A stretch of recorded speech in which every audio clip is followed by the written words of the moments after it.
One more brief white privilege story. Got a friend, he's white. I mean, I know, man. What the?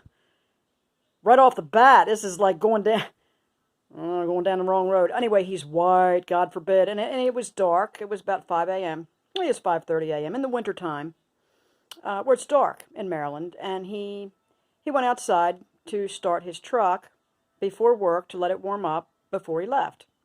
He lives in a suburban neighborhood outside of Baltimore, in a single-family home in an old neighborhood. There was single-family homes. So he's letting his truck warm up, and he happens to see the floodlight outside be tripped and the light go on because it has a motion sensor. So he's like, I wonder what that is. So he just kind of glances out to see what's... Because his truck's out there running. He doesn't want to... I mean, who knows? Somebody steal the truck, right? He's like, I wonder what that is. He looks out. There is a very, very large black man, naked, in front of his truck with the hood up, looking under the hood. And my friend says, like, hey, what are you doing? And he well, the first mistake was he ran down there.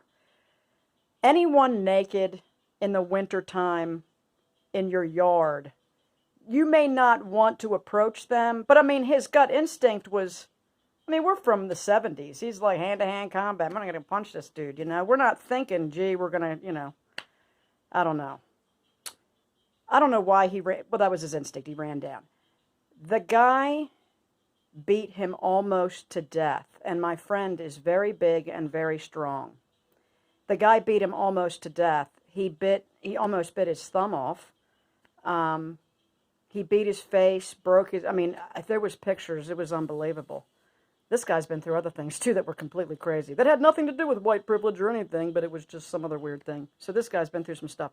So as he's beating up my friend, this naked black guy that turned out to be 17 years old and on some kind of drug that made him strip his clothes off. I forget what it is that makes you really, really hot, apparently.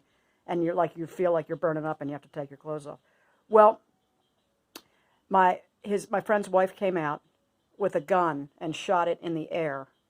She just thought her husband was getting beaten to death, which he may have, but didn't even budge. The guy didn't even budge.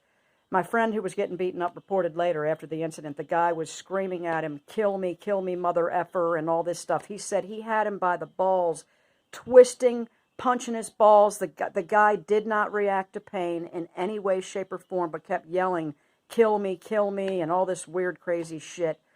I don't know how my friend got away, ultimately. But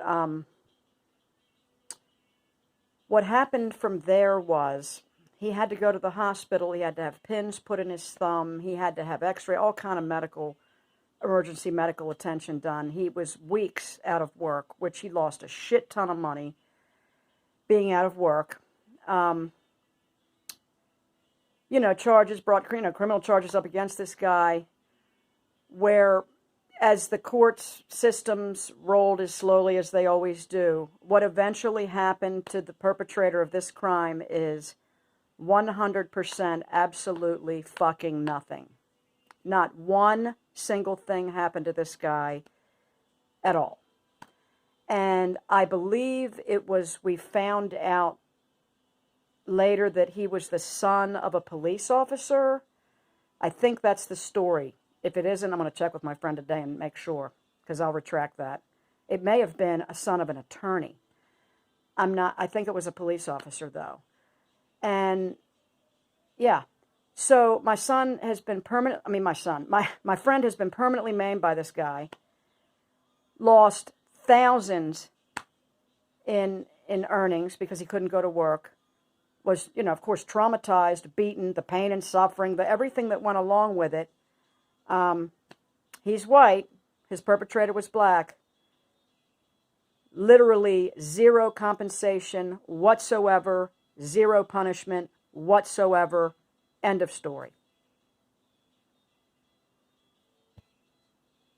I think it was about 4 or 5 years ago this happened.